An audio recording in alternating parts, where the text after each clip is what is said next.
it's very difficult to get, the first supportive dollars. Sure, when people go out and raise money, they first target their friends, families, and fools. There's like almost 100-box checklist that I have when I come in and start working with a new manager to help them become institutional grade. We can save you hundreds of thousands of dollars, if not millions of dollars on startup cost, because we know where the highest and best use case of investment proceeds are.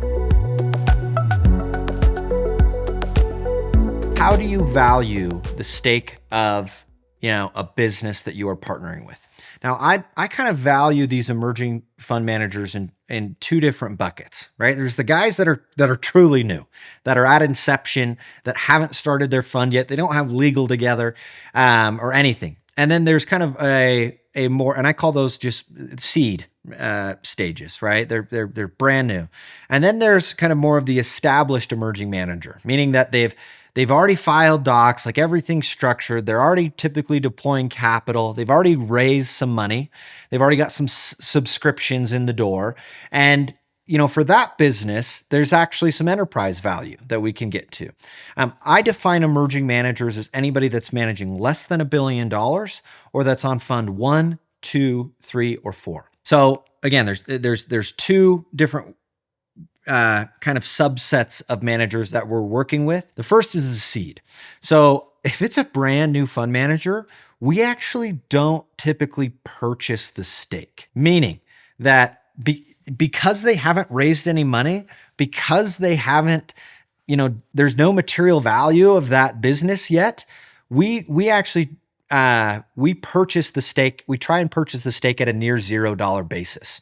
Usually we'll give them like $1,000 to their management company in case we do sell down the road for capital gains tax. But we basically try and purchase at a near $0 basis. Basically, we're saying, hey, look, your business isn't worth anything, but we are going to write you a check via GP commitment.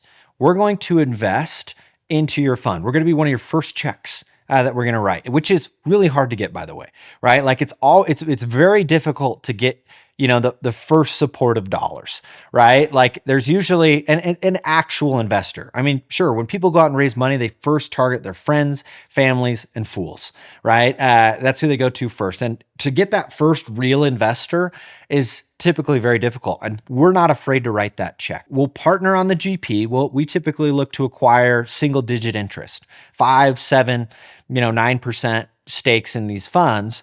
And we'll then write them a check via GP commitment in their fund so that they have a commitment underway.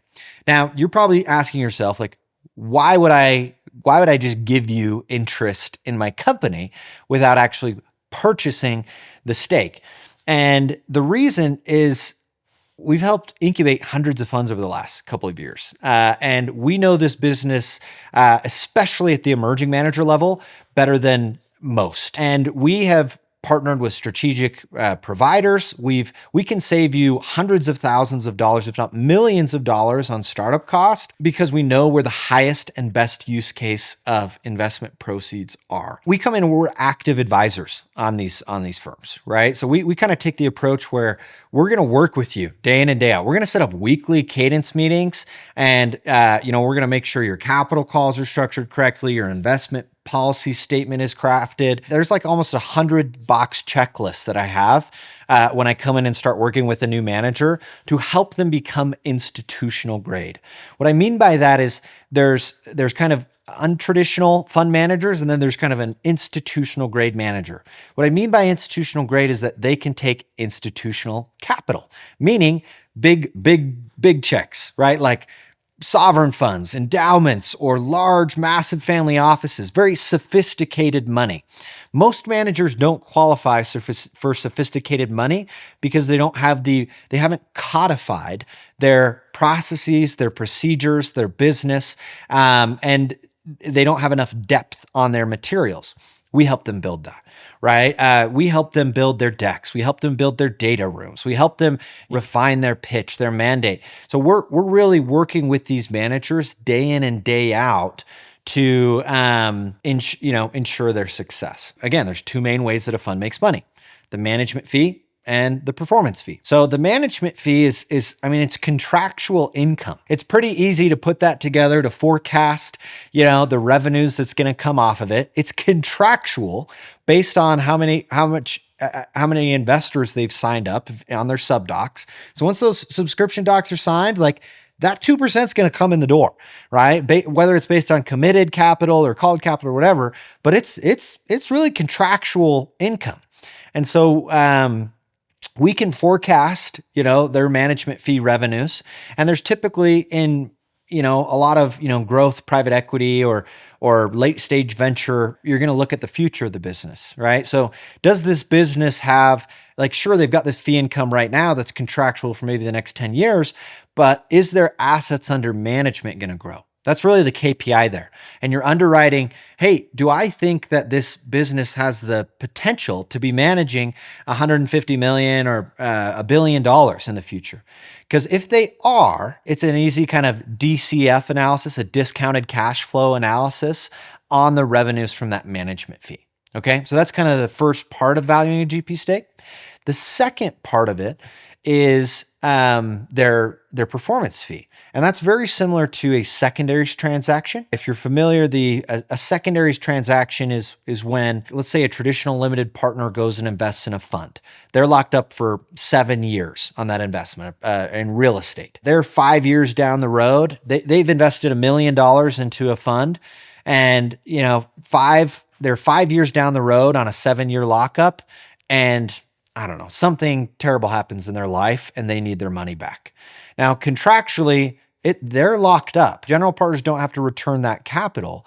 They can, the GPs have every right to keep that capital. But there's kind of this business that's emerged called secondaries, meaning that investor can go sell its position in the fund to somebody else on a secondary market. Usually how those are valued, it's based on the net asset value of the TVPI, the total value to paid in distribution. So basically saying, hey, look, it's your investment is $1 million, but we think it's worth, based on the value of our portfolio, let's call it $2 million for simple math. But that's what, and you can get third party, individuals. The fund typically kicks out like a statement every quarter saying this is what we think your position is worth. So there's a lot of ways that you can derive, you can get third party kind of valuations on that position. And then usually it's like, okay, let's say we've determined that this position is $2 million. We're going to come in and we're going to buy it at a discount because we're giving you liquidity. So we're going to purchase it for 10, 15, 20% discount, depending on how far along they are in the journey. Again, secondaries is extremely similar to that of to purchasing the general partnership interest. So it's like the exact same equation. It's just you're now buying secondaries from the general partnership and not from other limited partners. It does depend though where they're at in the journey. If like a fund had just started, there's not a high confidence interval that they're going to achieve their targeted 20% IRR, right? It's very speculative at that point. So that's going to command a higher discount on that performance, on those performance fees. But if they're closer to maturity, it'll be a sliding scale. As they get closer to maturity, similar to a bond, as they get closer to maturity, it's easier to know what the fundamental value is of that GP position, and we can purchase at an associated discount rate. When we're partnering with a fund, an emerging fund manager, we typically look for high single-digit interest. We can really go as high as 15 or 20 if we want to. On our deck, we say, hey, it's between 5 to 15 is kind of our buy box. We don't really want to go north of that. We think, we're investing with these companies at their infancy, and we want to leave enough economics on the table to make sure that the other general partners and that the team is well incentivized for the long run, and that we're not going to be in 5 or 10 years from now, they're not going to be like, gosh, this is dumb that we only own 40% of our company, or, we only own 60% of our company, whatever. So we think it's better to focus on smaller stakes and partner with more funds than to take larger stakes in a more concentrated portfolio. the way we structure our transactions, it's a win for us and it's a win for our investors. I'm not trying to be greedy here. I'm trying to increase the success of the outcome and make sure our investors have a great opportunity. A lot of the times we have clauses in our transactions that allow us to invest into their fund at no fee, no carry.